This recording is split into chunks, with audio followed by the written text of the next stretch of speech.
Hey, what's up guys? Today we're going to do the brakes on my 2001 CLK 320.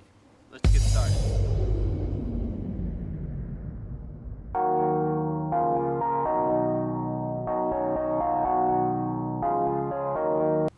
The tools that you're going to need for this job are going to be the correct brakes, a socket wrench with the correct sockets to fit your brake, and possibly some pipe wrenches. Those come in handy sometimes. If you don't have a C-clamp, you can sometimes get away with a pipe wrench, a jack to jack up the car to be able to loosen up the wheels.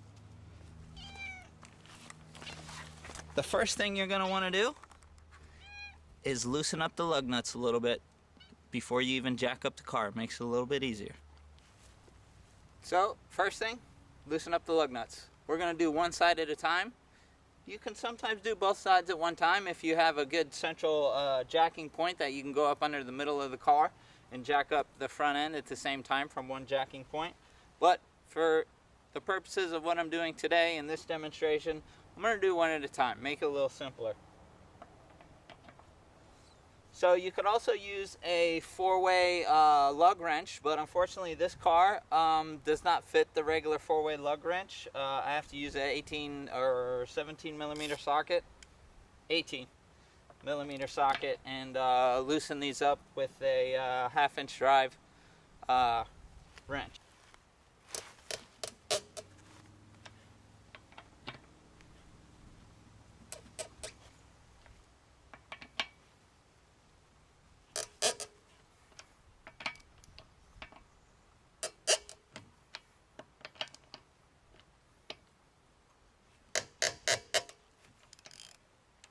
Alright, so they're loose. So now what I'm going to have to do is I'm going to have to start jacking up the car. So let's do that.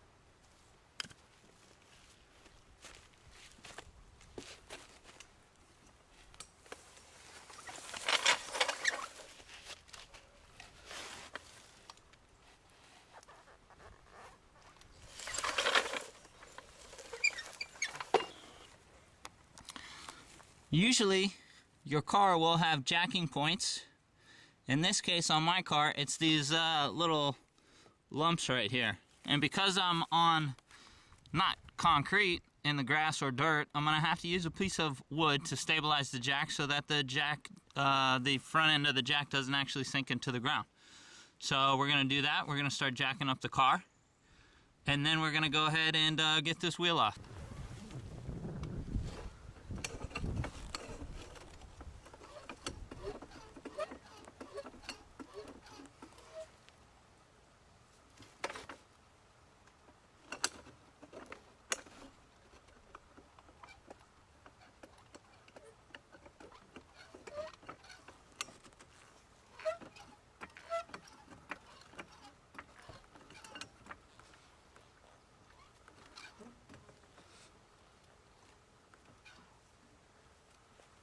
So now we've successfully jacked up the car enough that I have a little bit of clearance down here underneath the wheel, so it's not going to be a problem for me to take this wheel off.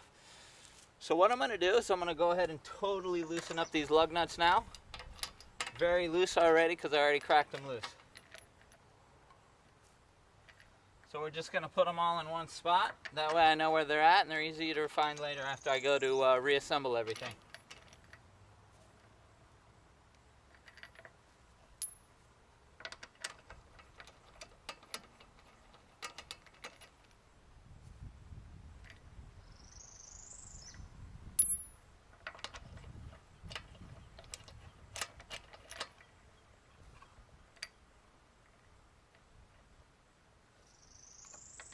Some of these are a little hard to fish out, but that's okay.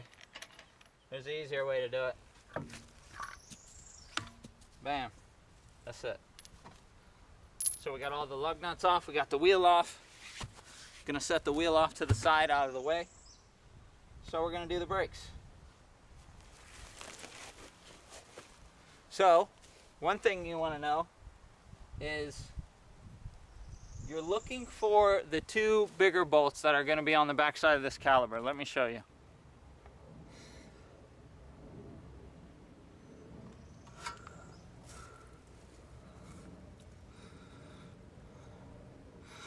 So the bolts you're looking for is this one here, and then there's one usually below it right there. So these two bolts, once the focus works, right there, and up here, hold on this caliper. Now, usually on some of the other cars, Honda specifically, you'll see bolts here and bolts and another bolt down here that are actually for these pins that the where are they at? For these pins right here that the front part of the brake caliper slides on. These are the guide pins that the caliper slides on to go out and in. As you can see, my brakes are almost non-existent. I was going to do this a while ago, but I ordered the incorrect pads. I thought they were the correct pads, and then I got home, I took off the wheel, and they're not the correct pads. So now that I have the correct pads, we're going to go ahead and start to loosen up these two bolts. Lucky for me, the bolts are the exact same size that the lug nuts are, so I don't even have to change out this socket.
Sometimes you might have to fiddle with the caliper a little bit to take some of the weight off of the bolt to loosen the bolts all the way. So now that I took these two bolts out, the caliper's still going to be a little tight, so you're going to have to, sometimes you're going to have to shimmy this off like this, and now the caliper's off.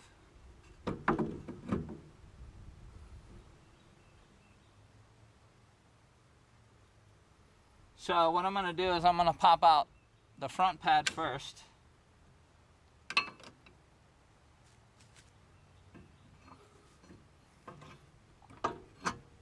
I'm going to put the caliper back on there to hold it in place so I don't put too much stress on my lines while I get my C-clamp. Now that I got my C-clamp, another way that you can do it, you can actually use these. I've done it before, or also I've taken a hammer and held this end of the hammer and then pressed in on the piston for the caliper with the force. Although that's a lot easier, well, it's a lot harder, but it's easier if you loosen up the cap on the master brake cylinder reservoir to actually have that pressure go back in there kind of easily. So now, whoops. We're going to kind of hold this clamp in place until we get it tight. Make sure that the back end of the clamp is on a secure part of the caliper, that it's not going to crush anything. Now we just got to screw this clamp in to where it hits the brake pad that's already on the the piston for the caliper, because we're using that used brake pad that's already on the piston for the C-clamp to make contact with. So when we tighten this clamp up, it's going to push in evenly on the piston.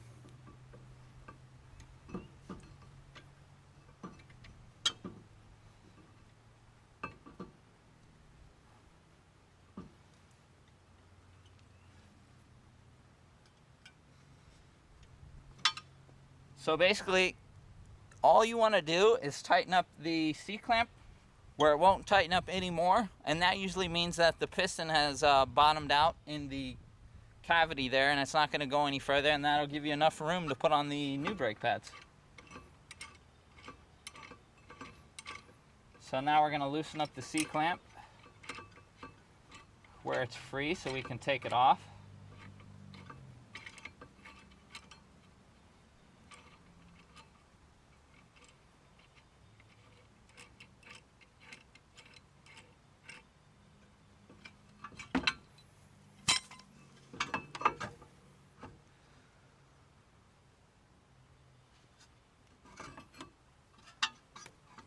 We can actually pull out this caliper now, or the brake pad. So I'm actually going to use a flathead screwdriver, and I'm going to pry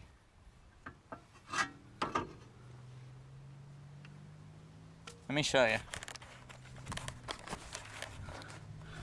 Gonna pry in between the caliper and the back of the brake pad to get that loose. And then up here, what you see, that's actually the brake pad wear sensor. That luckily my pad came with new brake pad wear sensors that I'm going to be replacing along with these front pads.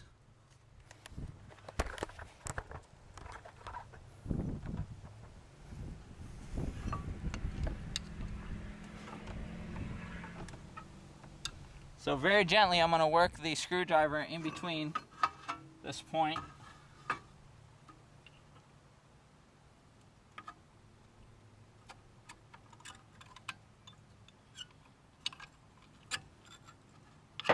Now this would be a lot easier if it was a Honda, because they don't have this part that actually on the back of here that actually fits into the piston. So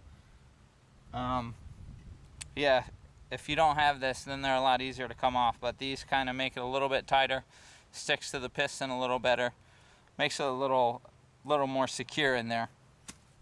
So one thing I want to show you guys, the common thing that people overlook or don't do when they do their brakes,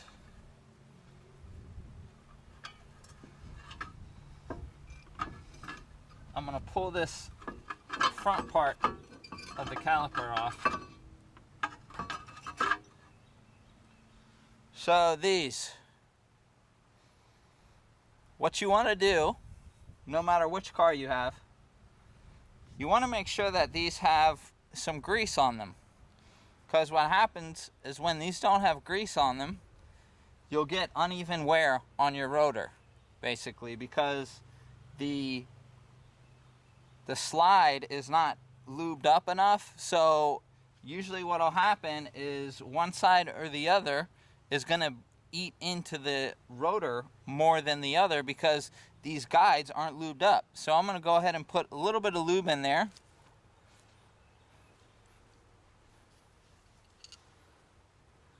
The cavities are actually right in here.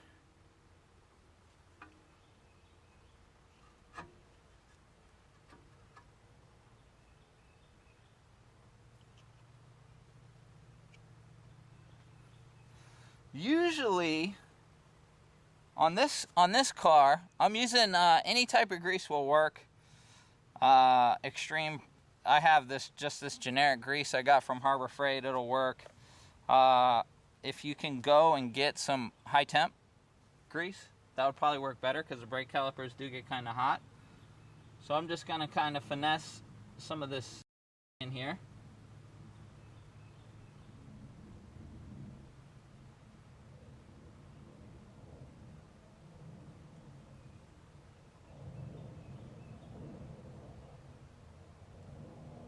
And that's usually what the little packet is that you get with your, these I actually, let me show you. With my brake pads that I bought, shout out FCP Euro, you'll usually get this. Guess what this is for? This is to lube up those shafts there that the brake caliper rides on. If you don't get this included in your brake kit, usually an auto parts store will have little packets of these at the counters that you can buy that are specifically for brake lube. As you can see, my grease is pretty, look, wow, what a coincidence. This is Molle Graf, that's Molle brake lube. I think it would be better to use a high temp grease because the calipers can get very hot. This car I'm not actually tracking or anything like that, so not a big deal. This is just a daily driver for me.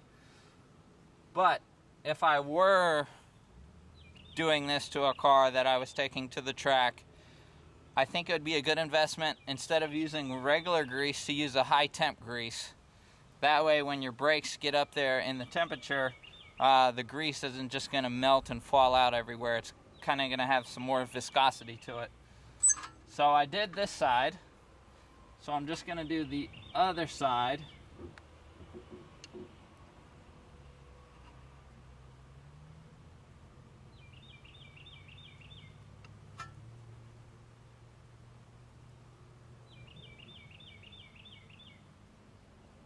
You kind of want to be a surgeon with this stuff, because what you don't want is you don't want grease on your rotor or your brake calipers. But if you do, no big deal. Just make sure you wipe it off before you reassemble it.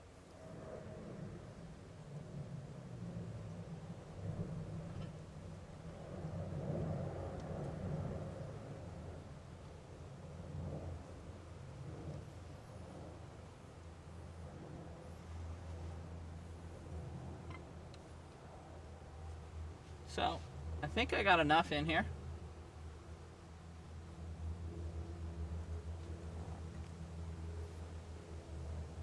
These rotors don't look too bad. I actually replaced these last time when I ordered the whole kit from some eBay company. And it wasn't eating in too bad to the rotor, so that's good. Basically, if you start to have a line here where the brake pads are actually eating into the rotor, that means that the composition of the brake pads are harder than the composition of the rotor, which you do not want, because these rotors should last you a very long time if you have the right pads. They basically are just gripping the rotor. They're not supposed to be eating the rotor. There's a difference.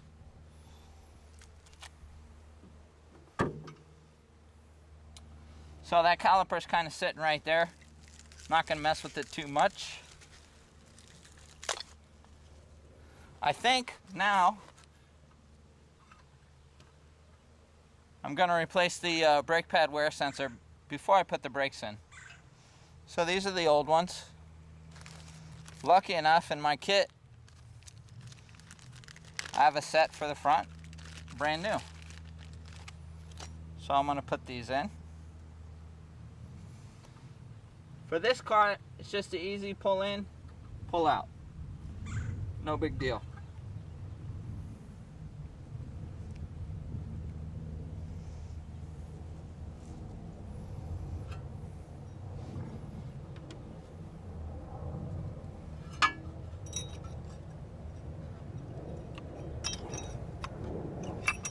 So I'm going to put the pad in. The one on the inner pad first. A little tricky with these clamps that go into the piston. There we go. No big deal.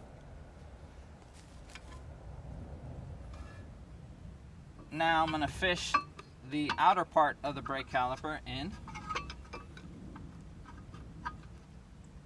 hopefully. Might not work since I put the pads on. Yeah.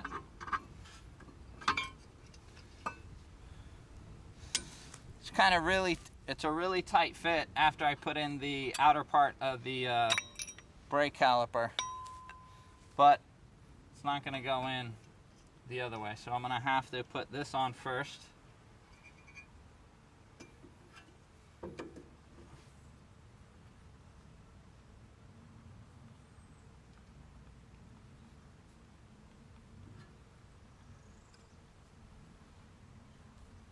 Just gonna hopefully guide it around these retaining clips.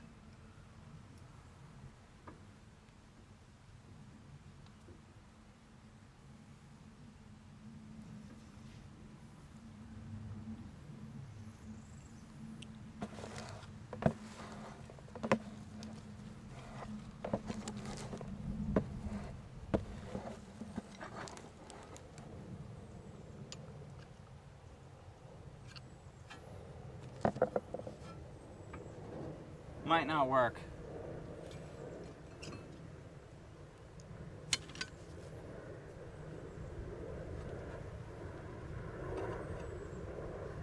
So I'm gonna have to take these clips out.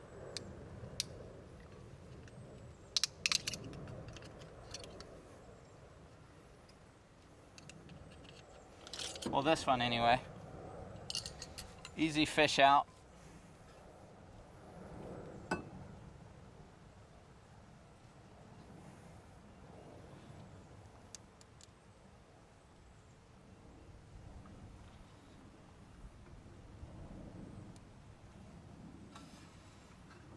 So those are looking pretty nice.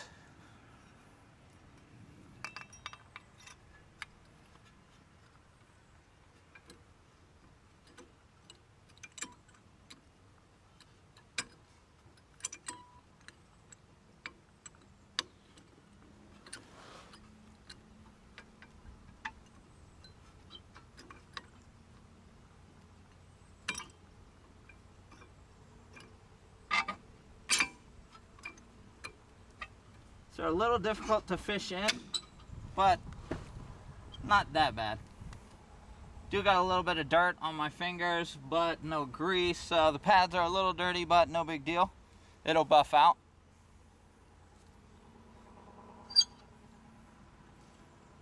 So that's looking pretty good. The other outer pad doesn't have the piece on it, so that's how I can tell these apart. But if you have a kit that doesn't have any of these clips and it only has the shims on it, no big deal. They're interchangeable. But since these are configured a specific way with the clip on one pad and no clip on the other pad, I know that this one is going to go on the outside.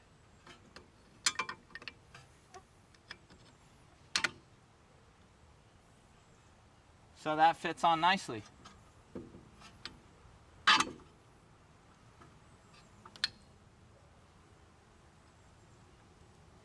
You want to make sure that the pads are all the way spread out like this. That way it makes it a little bit easier to fish it on to your rotor, like so. Otherwise, if you have them too tight, the rotor's yay big and it's not going to work.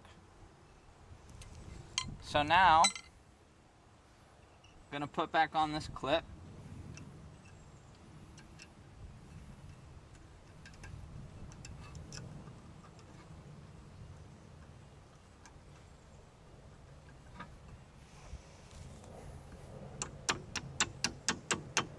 Using the back end of the screwdriver, just to make sure that the this part of the clip that goes inside the caliper seats all the way correctly.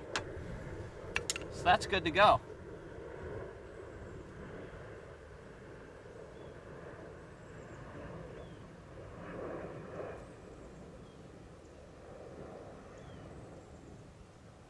I think it's probably easier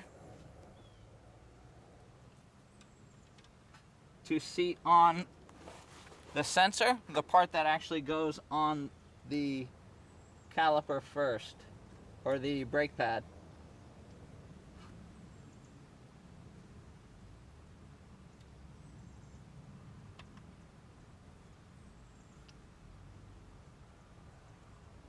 So the sensors are in. That one is. Now,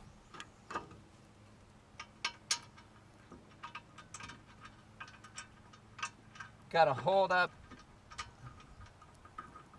It's easier to get the top one in first.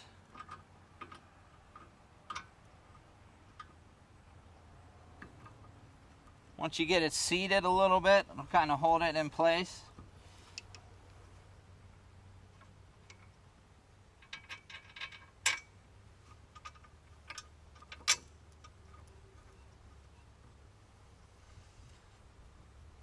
One thing you could do is you could actually sand these down a little bit with some emery cloth.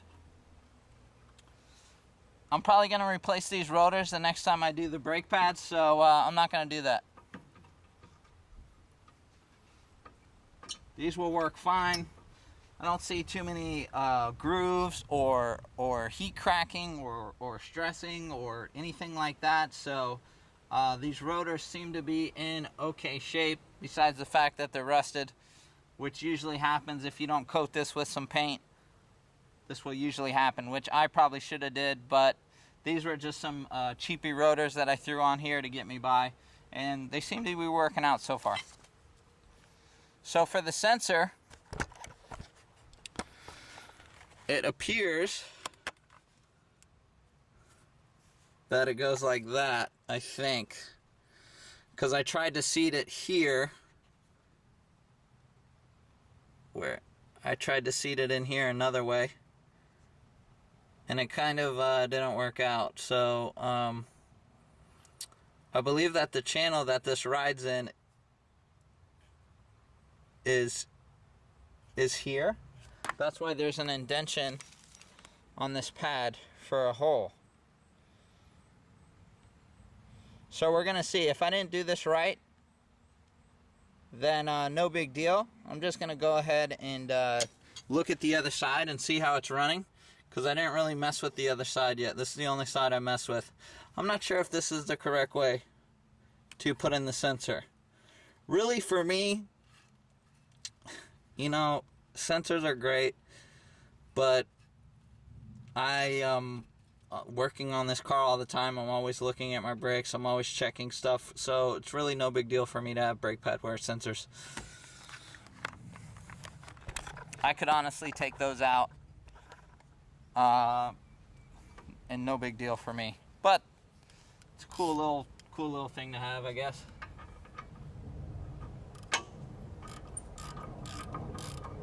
So now,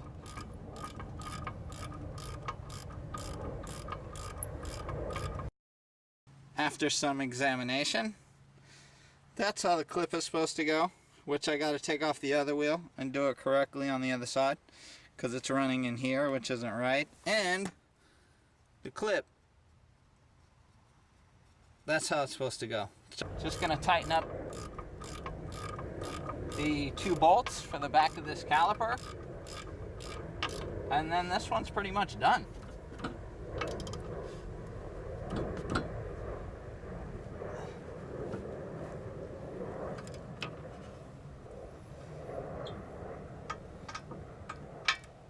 You can get a torque wrench and torque it to spec to be official, but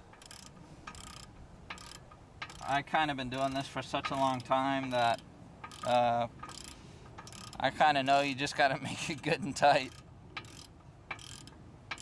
It's a very rare chance when you're doing this to your brakes that you're actually going to shear off one of the bolts because you tighten it too tight.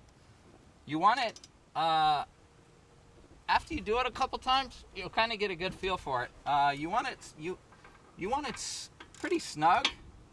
Me, I get it tight, and then I'll give it a couple good tugs. I'll hit it a little bit just to make sure they're tight. But usually these bolts, as long as you get them pretty snug in there, pretty tight, usually don't have too much of a problem with them, honestly. I've never had a problem on all my cars that I owned with the brake caliper nuts coming loose.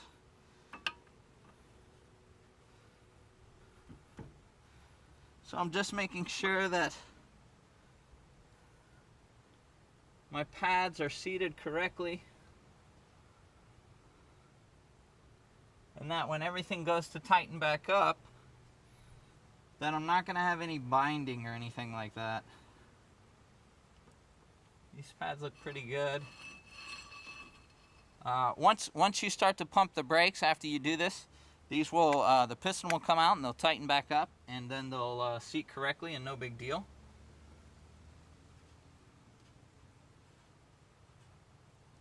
Since this car is a little on the old side,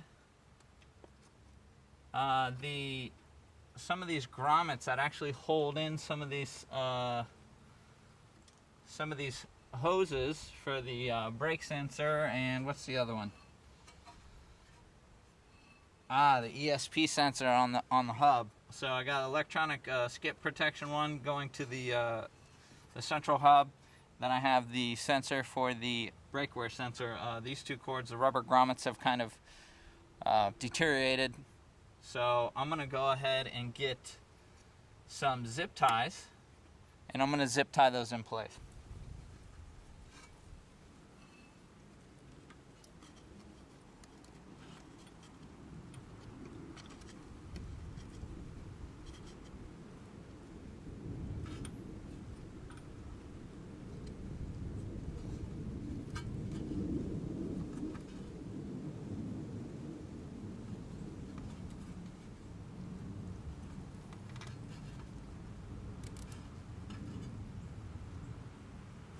There we go, I got a zip tie on that one.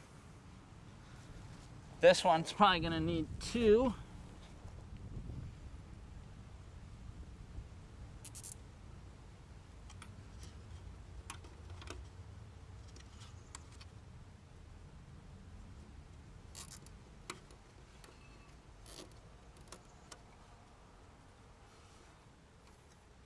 You don't want it super tight when you're trying to secure something here.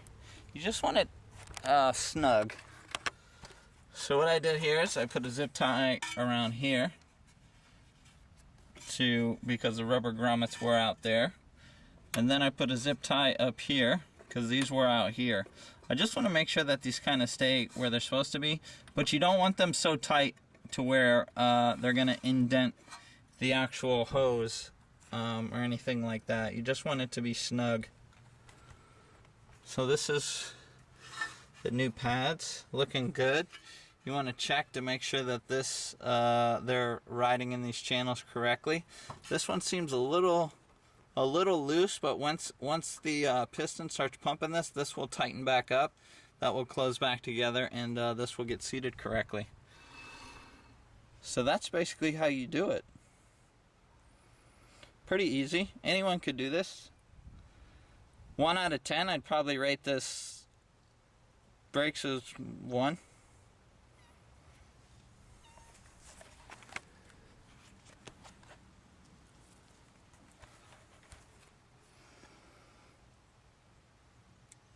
So then basically you would just see the other side. So now we're just going to go ahead and tighten this wheel. So I don't know how many other cars are like this. I know Honda, the lugs actually are part of the rotor itself. On Mercedes, well, in particular the CLK 320, this one, and 430, and probably CLK 55, these are your lug nuts. So they're more of like a bolt instead of a lug nut. Studs are not going to be on the rotor, so it's a little more tricky with this kind, because basically you're going to have to eye one of the holes up with the hole on the rim to make sure that you can thread this all the way through. So we're going to do that. But any other car, Hondas, Toyotas, a lot of other cars, Mazdas, I'm pretty sure they have the nuts, the actual studs are actually on the rotor, so it's no big deal. This is a little bit more of a pain in the butt, but no big deal.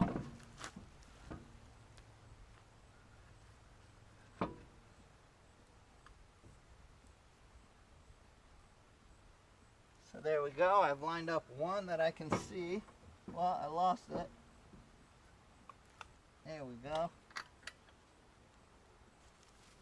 Just gonna thread it by hand.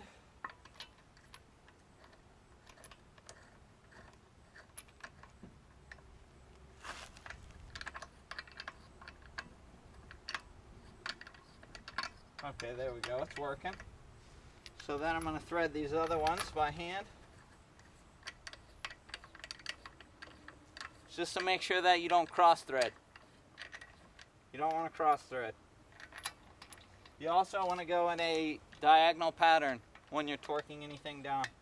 Really, it really pertains to machine work when you're bolting down heads or you know, something that has to do with torquing of the engine. That's usually where you're going to go in a crisscross pattern. You're going to start here, work down here, jump over here, jump over here, jump over here. Or there'll be a specific bolt pattern for your specific part that they recommend. That way you're not putting too much stress on the wrong parts of the car. And when you're doing something that's going to have millimeters of spacing, specifically machine parts, heads, blocks, things like that, water pumps, different things, you want to make sure that everything gets tightened down in a uniform fashion. So when you have a seal in between or you have gaskets, you want to make sure that that gets a nice even seal. I've went to tire shops and they've actually went around in a circle like that, and you know, it's not too much of a big deal, but I usually just follow that pattern all the time. It's just a habit that I got into. That way, you know, I'm kind of doing it the way that it's recommended to do. But I've seen people do it the other way and their wheels haven't fallen off and nothing's happened, so.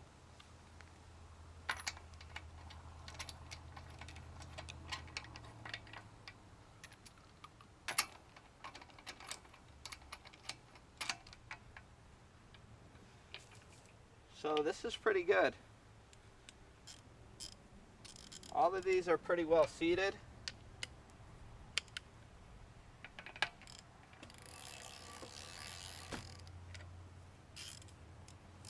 This is one of my tricks that I use to tighten up lug nuts on a rim.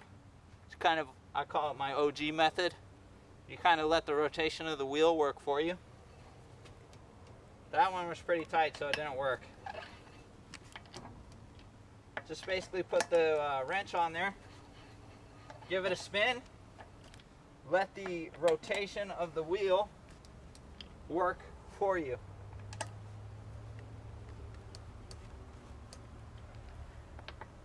So I'm giving these a good tighten before I actually set this down. Just making sure, checking all of them that they're all pretty snug. It's pretty good. So now these are tight enough where I can jack this wheel down. So I'm going to loosen the jack up, let the wheel take on some weight. That's good. Now I'm going to give these a good torquing.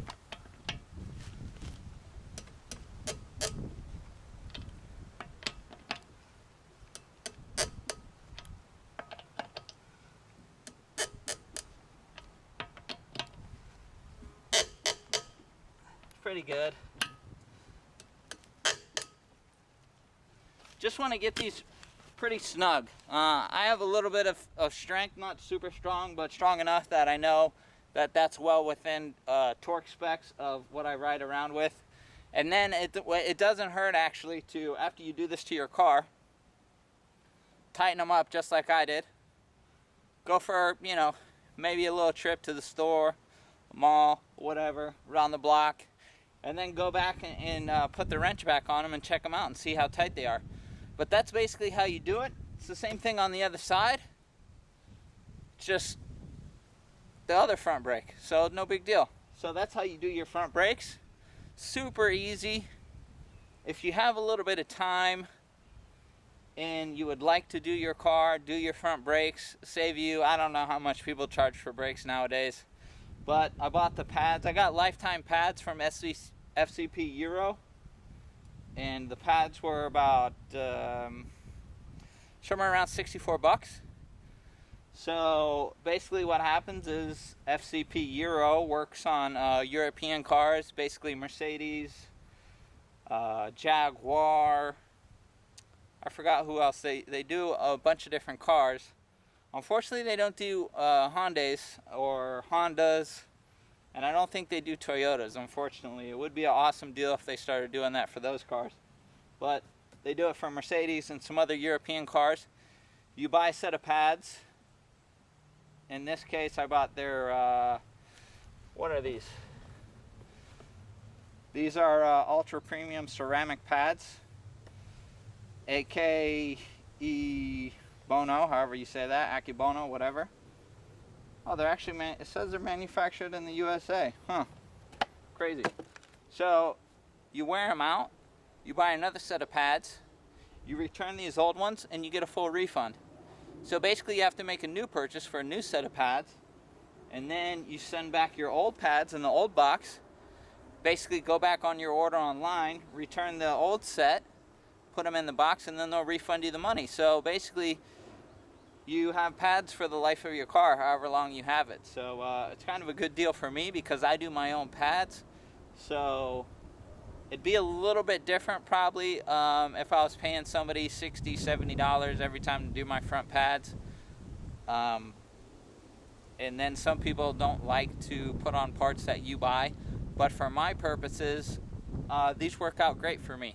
Then I'm going to actually look at these rotors and see how bad these pads are going to eat into these rotors. Hopefully they're going to do really well, and I'm not going to notice any ridge up top there, which is what you don't want.